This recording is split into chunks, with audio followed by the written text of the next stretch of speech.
mga buhaya. Alam niyo po ba? Totoo. Na kaya araw na ito ay pinagdiriwang ang World Croc Day o ang World Crocodile Day.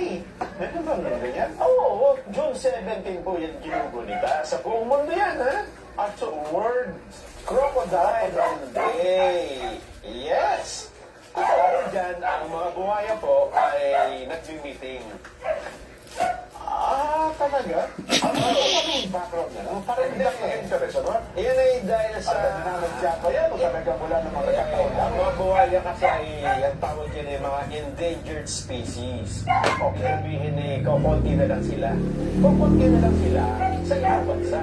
Pero sa Pilipinas, tulad na nakikita nyo sa picture, eh, nakadubog po sila sa mga flood control project. Flood control ba ito? Bye! Oo nga, hindi ka kayo, parang nag-aapon eh. Ay, sa Conservation Group, ang mga buhaya ay kabilang sa mga sinaunang species na nabuhay sa mundo. At sinasabi na 13 uri ng buhaya ngayon po ang naririto.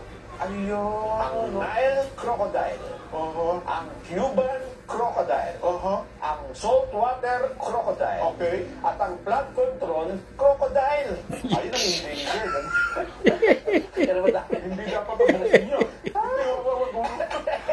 Magtira tayo kay Bukag. Talaga naman. Hindi meron magandang species na ano? Yan palang bagong discover sa Pilipinas. Wala yung katulad sa ibang Flood control crocodile ka. Sa ano? Ayun!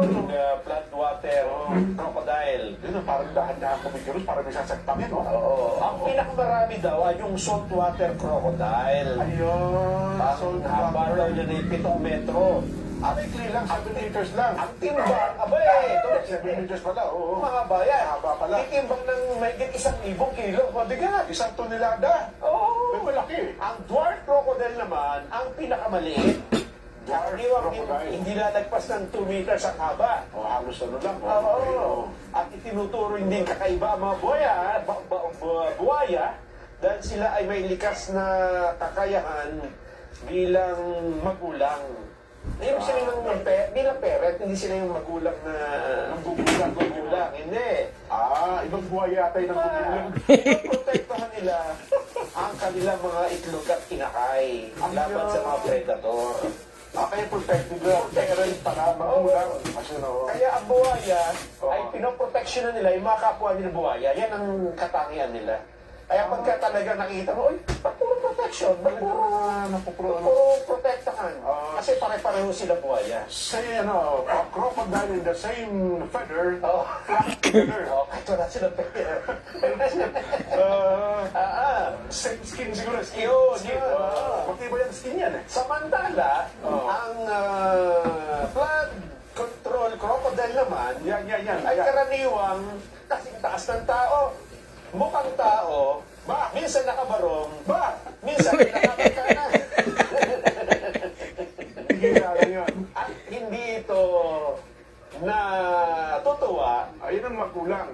Oo, Magulang nasin magulang, hindi yung magulang na parent. kung walang maleta. Yan. Hindi, baka yung